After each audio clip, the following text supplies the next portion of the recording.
Amado Dios, gracias Señor por venir ante ti esta mañana.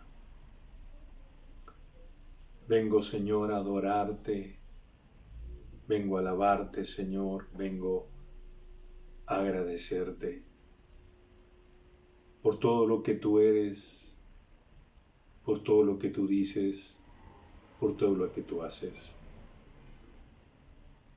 Estamos, Señor,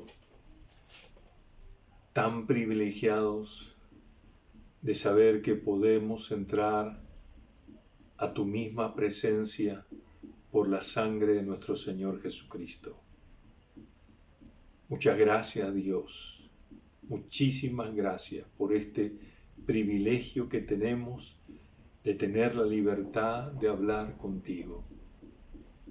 Y queremos, Señor, que en esta mañana la exposición de tu palabra edifique, consuele y aliente a tu pueblo, a tu iglesia. Bendícenos con tu palabra, que la presencia tuya llegue a cada hogar, Señor, a través de este medio virtual. Muchas gracias, Señor. Muchas gracias por todos los recursos que tú pones en nuestras manos para bendecirte, para adorarte, para agradecerte. Háblanos, Señor, en esta mañana. Que tu Santo Espíritu abra nuestros corazones y tu luz nos permita entender tu mensaje y tu Espíritu Santo, Señor, aplique la verdad tuya a la necesidad de cada uno de nosotros. Una vez más, Señor, gracias, muchas gracias por estar con nosotros.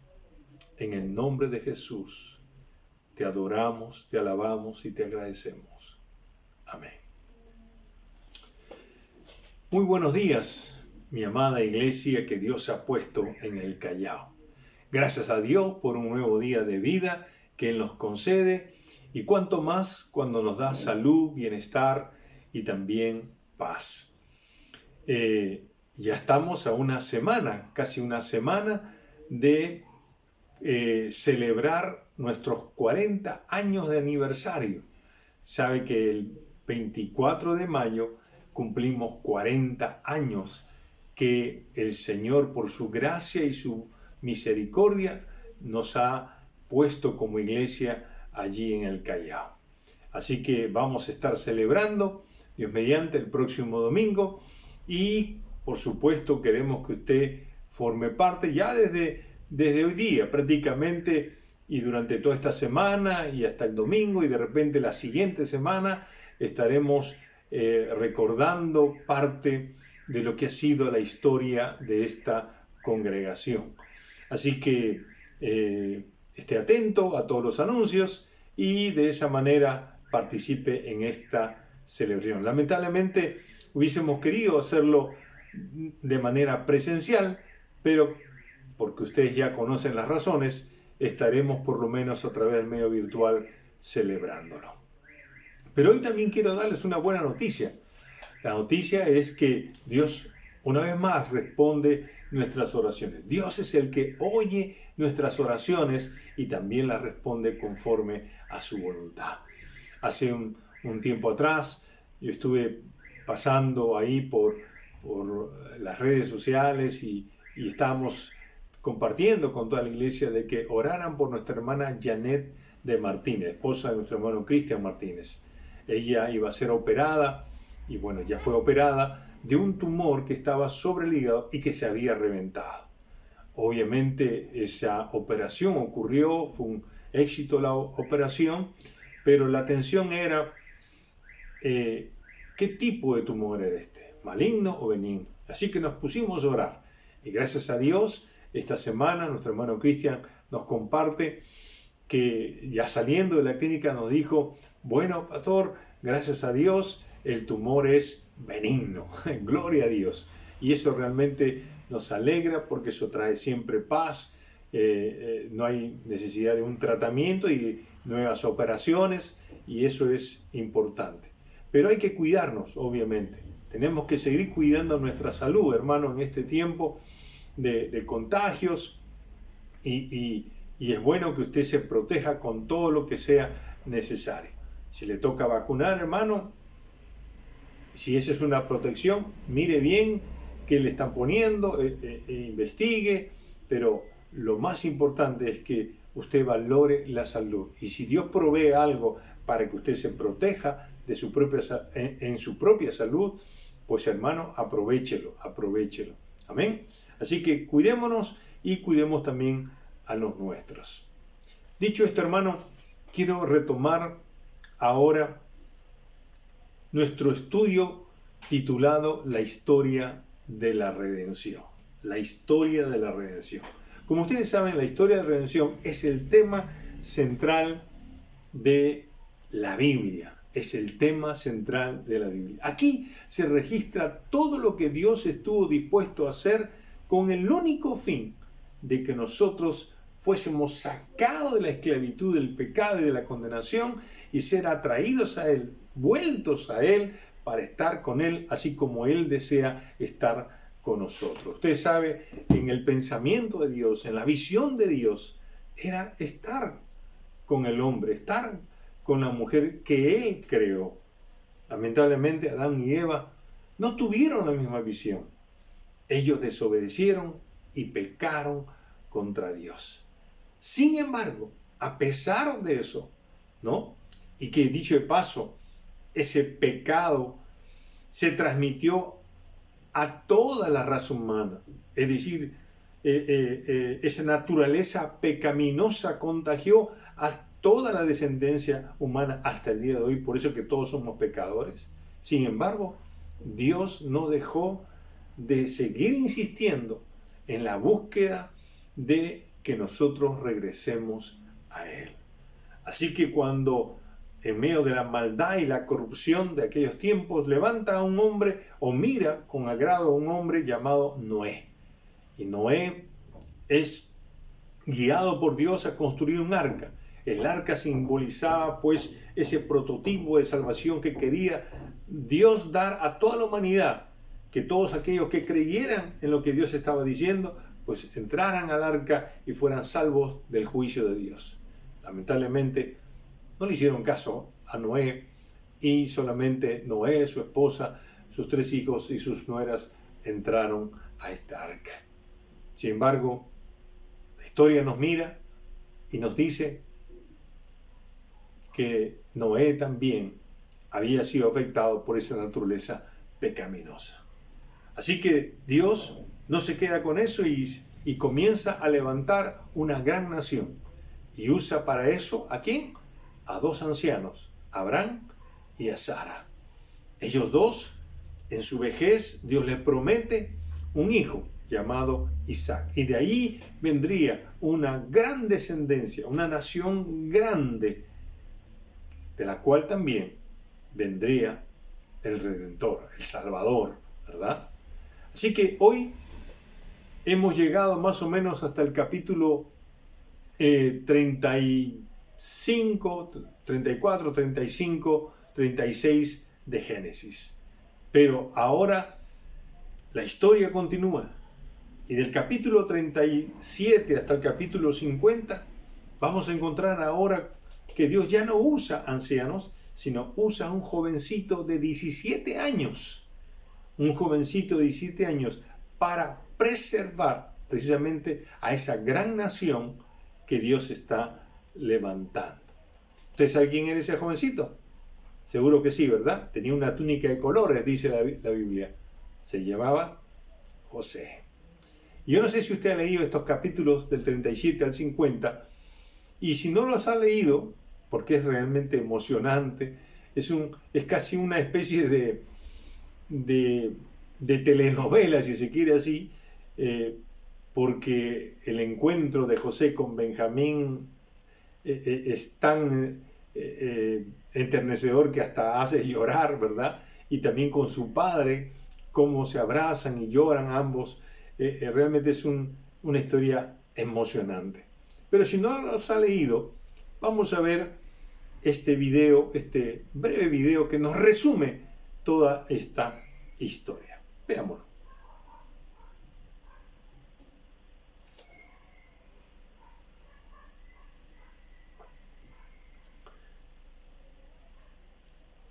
Como hemos visto en este video, aquí se resume la historia de José, de cómo Dios lo usa para preservar esta gran nación que él mismo estaba levantando.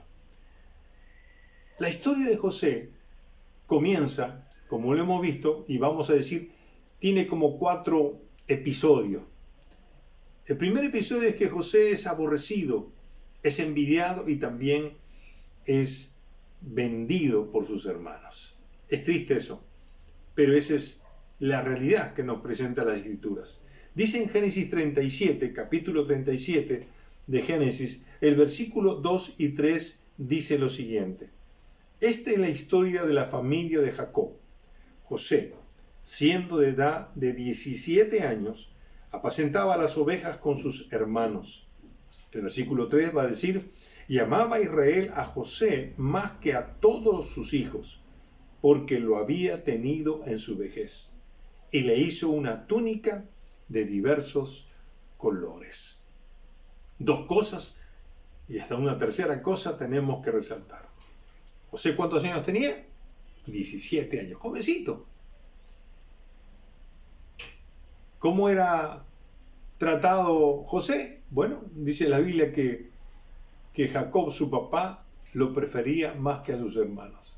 Era, vamos a decir así, un hijo más consentido, más engreído, ¿no? Y por esa razón, José le hizo, ¿qué cosa? Una túnica de colores. Ahora, José no era el único hermano. Tenía 10 hermanos, después 11 hermanos, ¿no? Con Benjamín, 11 hermanos.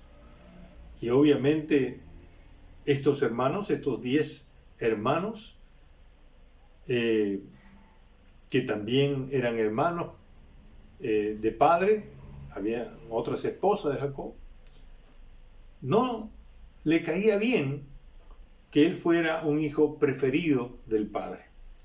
Y comenzaron a odiarlo, y comenzaron a rechazarlo, comenzaron a no hablarle. Y lo peor de todo es que José les cuenta 2 sueños que él tuvo. Sueño de 10 manojos que se inclinaban hacia uno, ¿no? Y como dando a entender que ellos se iban a inclinar hacia él, hacia José. Otro sueño sobre las 12 estrellas más la luna y el sol se inclinaban, o 11 estrellas, perdón, se inclinaban a él, diciendo, bueno, que aún los padres iban a inclinar a él. Y obviamente eso sucedió después.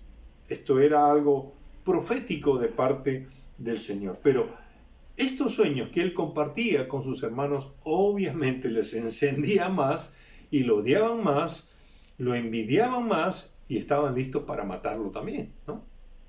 Querían desaparecerlo del mapa.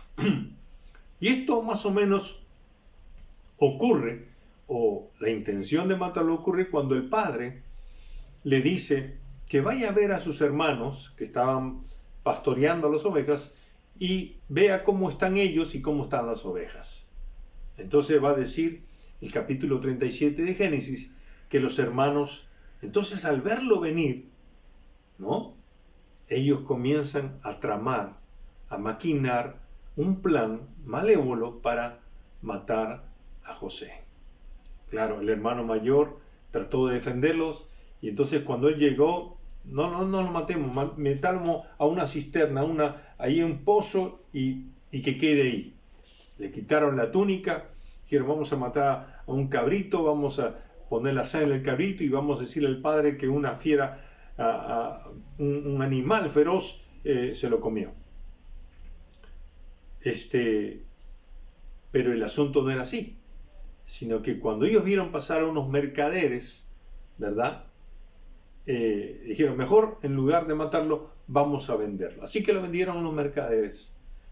Pero para excusarse, sí, de todas maneras, hicieron que la sangre de ese cabrito fuera a la túnica y le dijeran al padre que un animal feroz se los había comido. El padre obviamente quedó destrozado, pero José fue llevado ¿a dónde? A Egipto. Este es el primer escenario, el primer episodio de José. Luego, cuando José llega a Egipto, José va a parar en la cárcel. Y este es un segundo episodio. José es vendido ciertamente a los mercaderes, pero los mercaderes cuando llegan a Egipto venden a un hombre llamado Potifar, que era el general principal del faraón. Y Potifar ve que Dios está con José, porque todo lo que él hacía prosperaba, todo lo que él hacía le iba bien.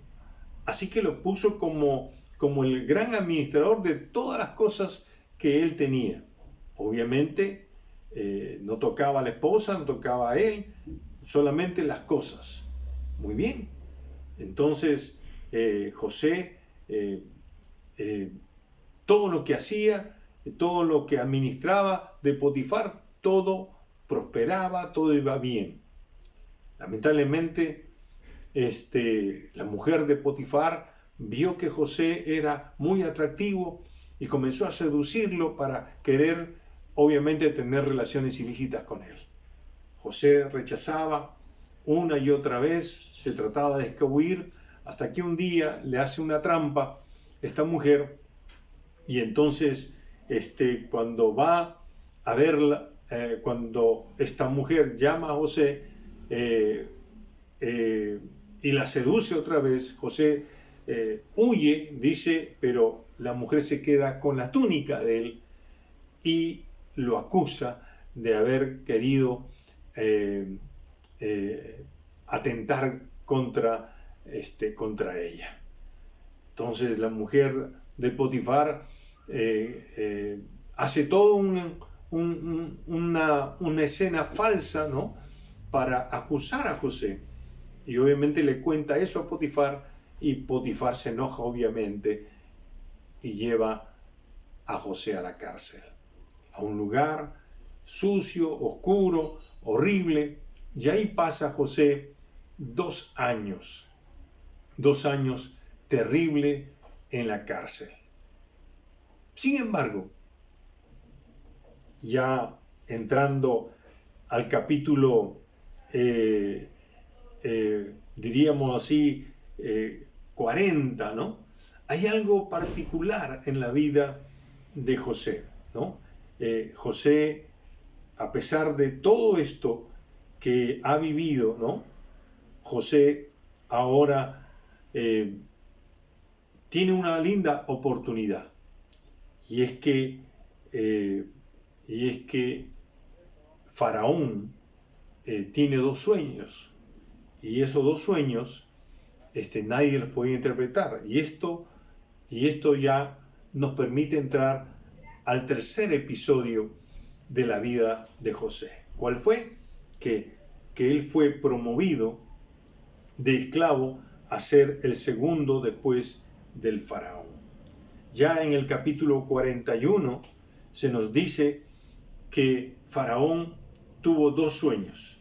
El sueño que nosotros conocemos, tanto de la espiga, ¿no es cierto?,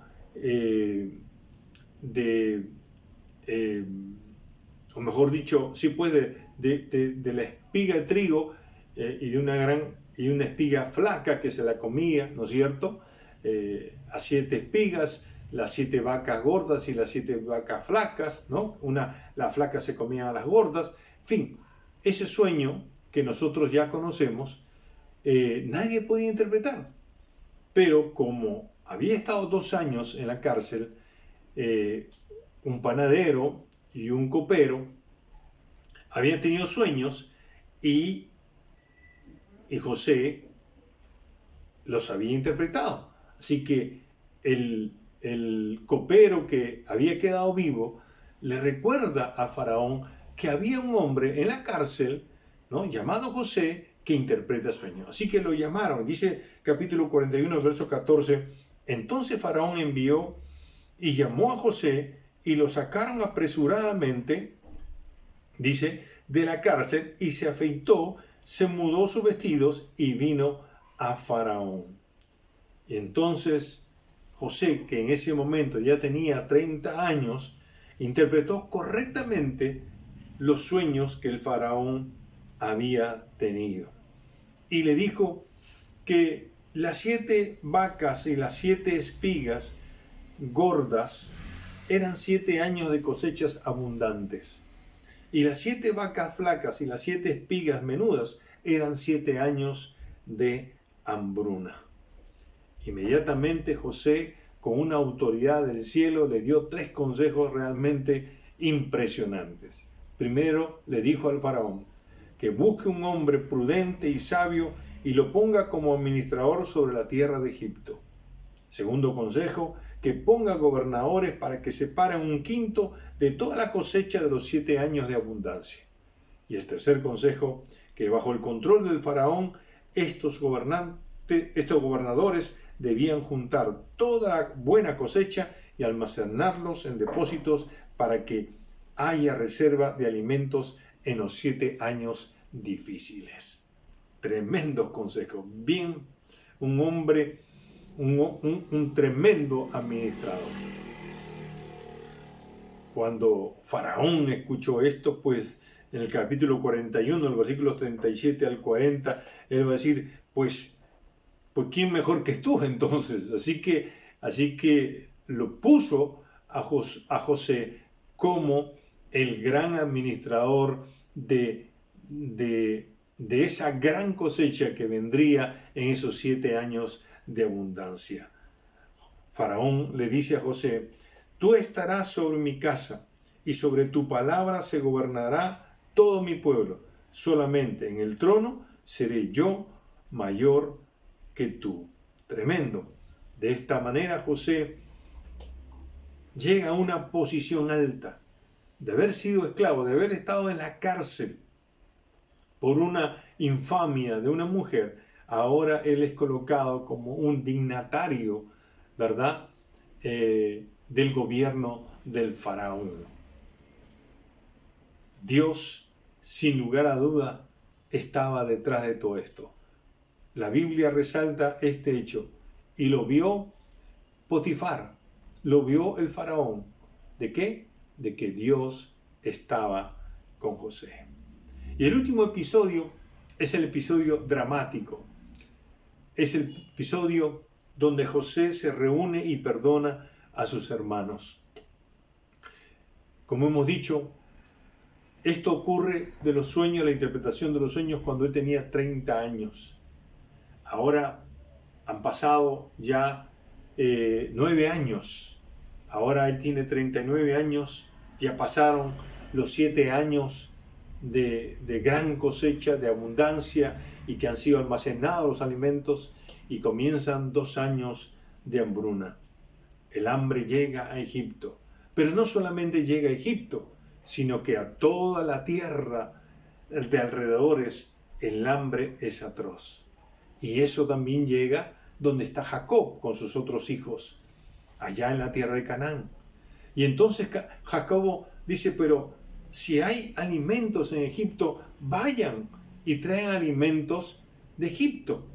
Así que envía a sus hijos para traer alimentos de Egipto. Ahí es donde José recibe a estos hermanos, donde él los reconoce, pero ellos no reconocen a José. Y luego de varios encuentros emotivos, llega José a no poder más ya, y entonces revela su identidad y le dice, yo soy José. Y los 10 hermanos se pusieron una pieza, quedaron paralizados, ¿verdad? Obviamente ya todo el look de José había cambiado, ya no tenía un look tipo judío, sino más un look tipo egipcio, ¿no? Y por eso que no lo reconocieron. Pero cuando José les dice todo lo que había pasado, pues obviamente los hermanos se asustaron. Sin embargo, José los perdona. José tiene una actitud donde es importante resaltar esto.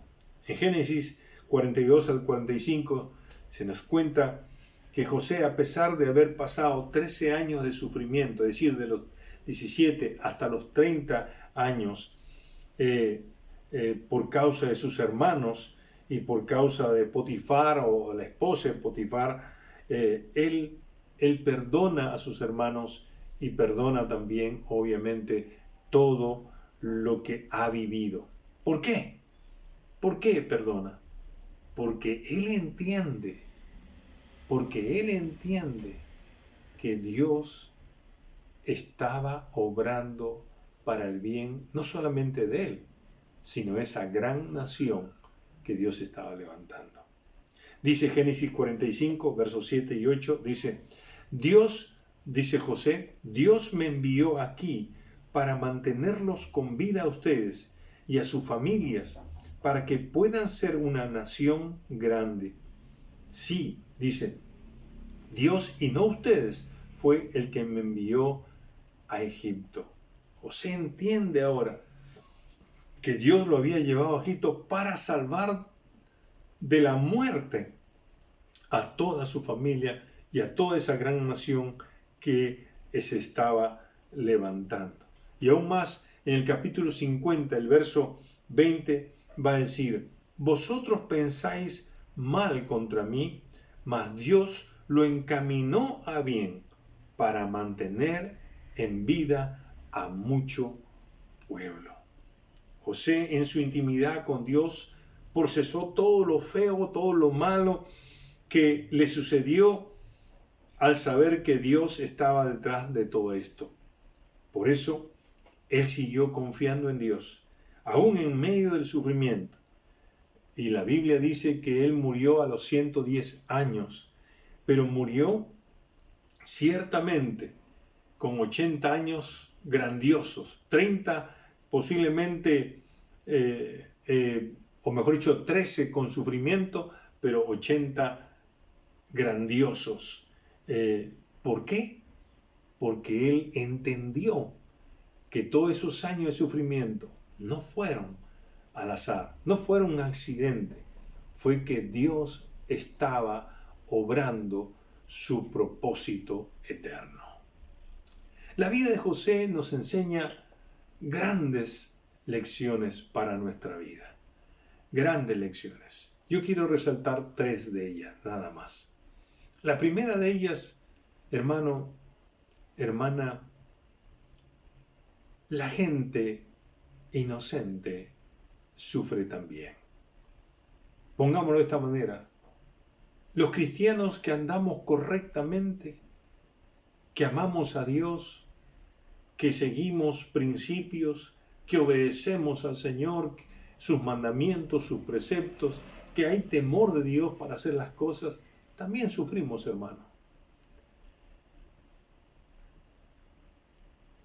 Todos sabemos que el que hace lo malo sufre las consecuencias, ¿verdad?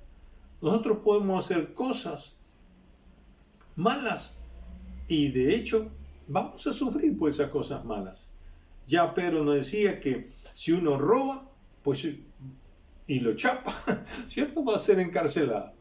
Pero no está sufriendo porque no hizo nada malo, sino porque hizo algo malo, por eso tiene que sufrir. Ahora, a veces hacemos cosas, hermanos, decimos cosas que a veces no nos damos cuenta y por nuestra imprudencia también sufrimos las consecuencias. Pero hay personas y hay creyentes que amando al Señor, que andando correctamente, que viviendo una vida realmente que honra al Señor, también sufren, también sufren. Y eso es una verdad que no podemos desconocer, ni tampoco debe sorprendernos esto.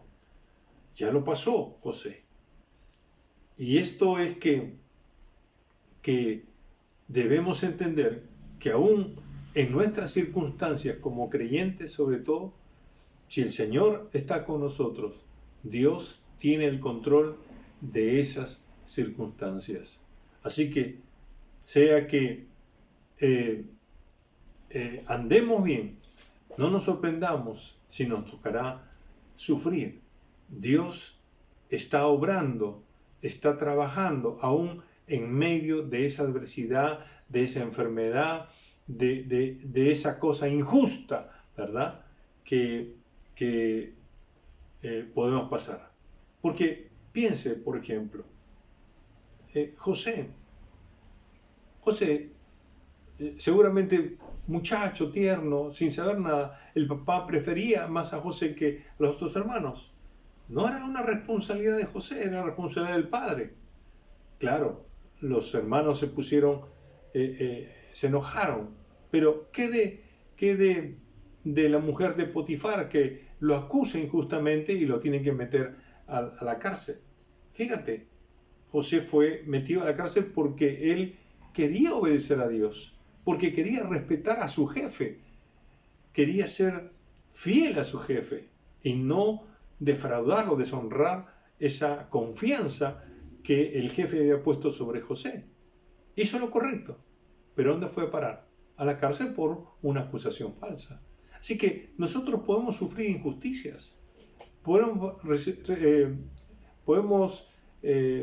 recibir acusaciones falsas que nos van a dañar y aún si alguien luego se arrepiente, bueno, nadie nos va a resarcir el tiempo que de repente hemos sufrido, ¿verdad? O las pérdidas que hemos tenido.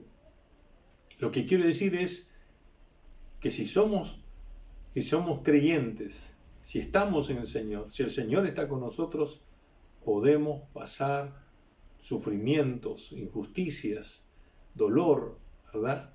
Que no le hemos causado nosotros. Y eso no te debe sorprender. Lo que tienes que hacer aquí, mi querido hermano y hermana, es saber que Dios todavía tiene el control de esa situación. La segunda lección que nosotros aprendemos es que la gente que se alinea a los propósitos de Dios entenderá que todo obra para su bien. Entenderá que todo obra para su bien. No importa lo doloroso e injusto que algunos detalles de nuestra vida parecieran ser. Si amamos a Dios, si nos alineamos con los propósitos eternos de Dios, vamos a llegar a entender que lo bueno y lo malo, que el tiempo de bonanza y de adversidad, o que la alegría y la tristeza, que la aceptación y el rechazo, Dios lo va a convertir en algo bueno para nosotros, porque todo va a obrar para nuestro bien, como dice Romanos 8:28, ¿verdad? José, ¿acaso sabía que esos 13 años de sufrimiento pasaría algo bueno con él? Yo me imagino que no. Él simplemente vivía esos 13 años, vivía cada día, 2 años metido en la cárcel, y por esa uno diría, qué casualidad que el panadero estaba, que el copero estaba en la cárcel también, y que luego salió y se encontró con el faraón, y el faraón tuvo un sueño, y entonces lo recordó a José y lo sacaron a José de la cárcel. Y uno diría, qué casualidad, ¿no? No. Dios está manejando todo, hermano. Él tiene el control de todo.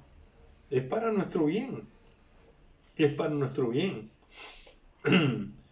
Y qué tremendo, ¿verdad? Cómo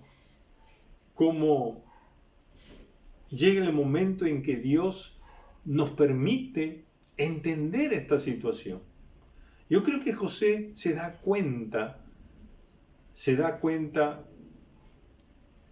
de que el sufrimiento tiene un propósito, de que todo lo que pasó, y ahora que ya tiene 39 años, y donde sus hermanos vienen de Canaán para buscar alimentos, él se da cuenta ahora por qué Dios lo puso en Egipto y lo puso ahora como el brazo derecho del faraón.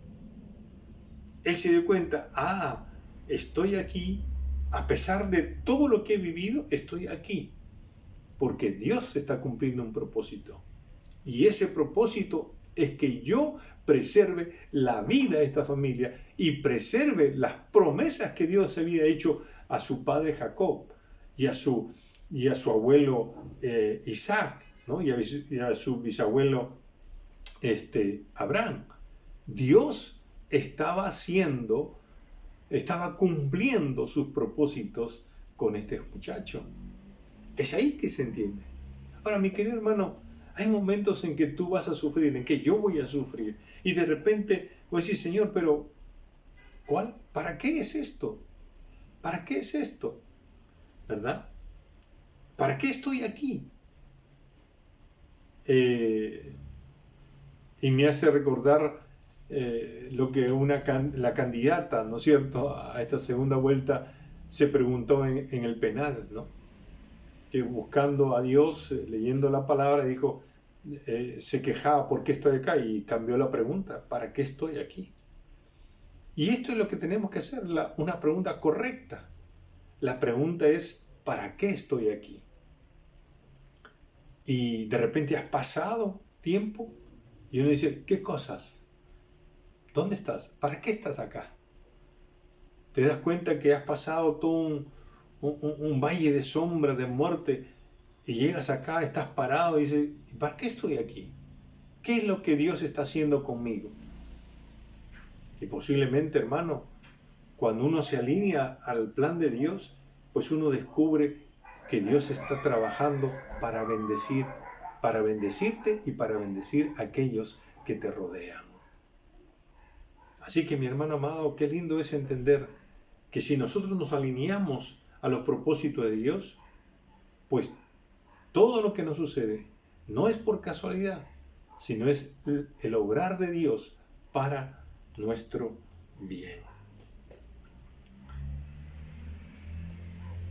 Ahora, antes de pasar a la última lección, creo que es bueno que mientras estemos en el sufrimiento, podamos nosotros dejar que Dios siga moldeando el carácter que Él espera ver también en nuestras vidas. Yo creo que José a mí me enseña algo interesante, y es que yo no lo veo reclamar, yo no lo veo quejarse. Él está en la cárcel y él gana la aceptación de carcelero, ¿no es cierto? Él está con Potifar, es vendido como esclavo y él hace lo que tiene que hacer. Llega a la cárcel, gana la confianza del carcelero, porque ve que también Dios está con él y que todo lo que él hace prospera. Está con Faraón y aún en tiempo bonanza, él hace lo que tiene que hacer. Interesante, hermano.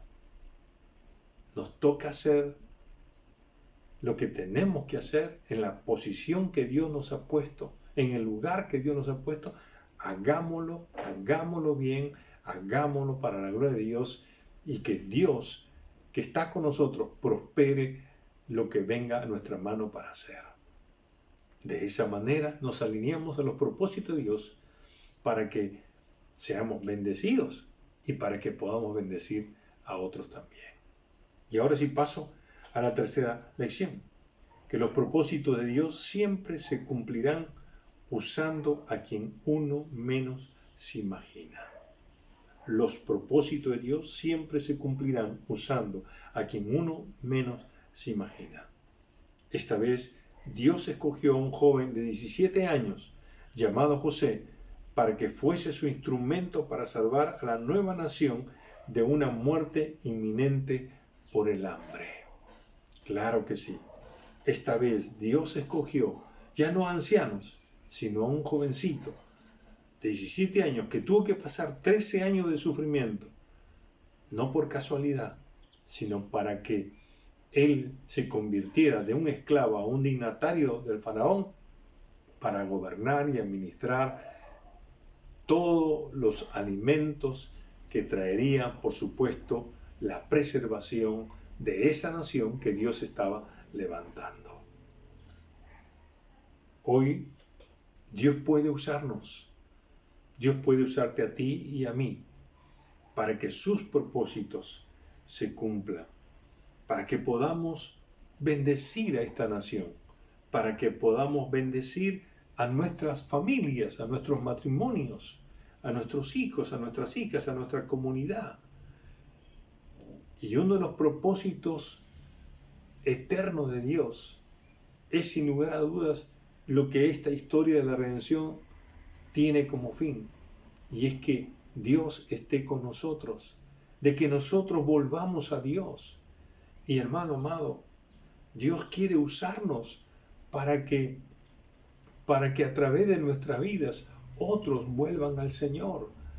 Dios puede estar con esas personas que nosotros amamos, pero nosotros podemos influenciarles para que ellos se vuelvan al Señor.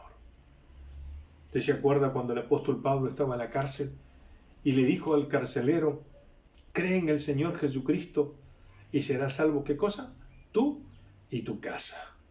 Ahora, todos sabemos que la salvación es personal, pero la influencia de un cristiano, de un padre, de una madre, aún de un hijo, de una hija, hacia sus padres, hacia sus hermanos, puede ser tremenda, porque eso puede ser que su vida, su ejemplo, su testimonio, su comportamiento puede ser tan impresionante, tan impactante en la vida de sus familias, que ellos mismos, yo también quiero tener lo que tiene el papá, lo que tiene la mamá, lo que tiene el hijo, la hija, que es nada menos que la persona de Jesucristo viviendo en él o en ella.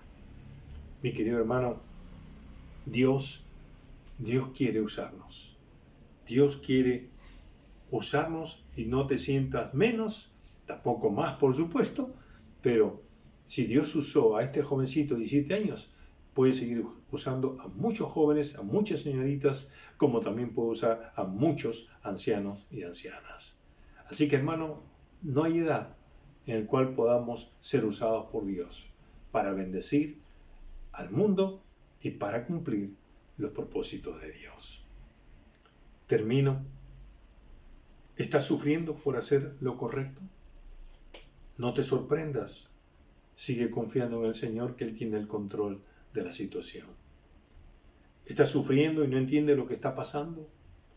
Tranquilo, sintonízate con Dios, alíñate a sus propósitos, que todo está obrando para bien, y seguro que en cualquier momento Él te va a revelar cuál es la real razón de lo que estás viviendo. Y tercero, ¿estás siendo usado por Dios para que sus propósitos de salvación sobre todo se cumplan en otros? Recuerda que estás en la tierra para cumplir sus propósitos, no para vivir para ti mismo, sino vives ahora para el que vive y reina por los siglos de los siglos. Y quiera Dios que seas un instrumento en su mano para bendición de tu propia vida, ciertamente, pero para bendición de mucha gente que te rodea. Que Dios te use, que Dios haga de ti también un creyente influyente, un creyente que todos vean que lo que tú haces prospera. ¿Por qué? Porque el Señor está contigo. Amén. Vamos a orar. Vamos a orar. Padre bueno, gracias por tu palabra. Y gracias, Señor, por enseñarnos estas verdades, estas lecciones tan importantes que nos ayuda, Señor, a caminar en la vida.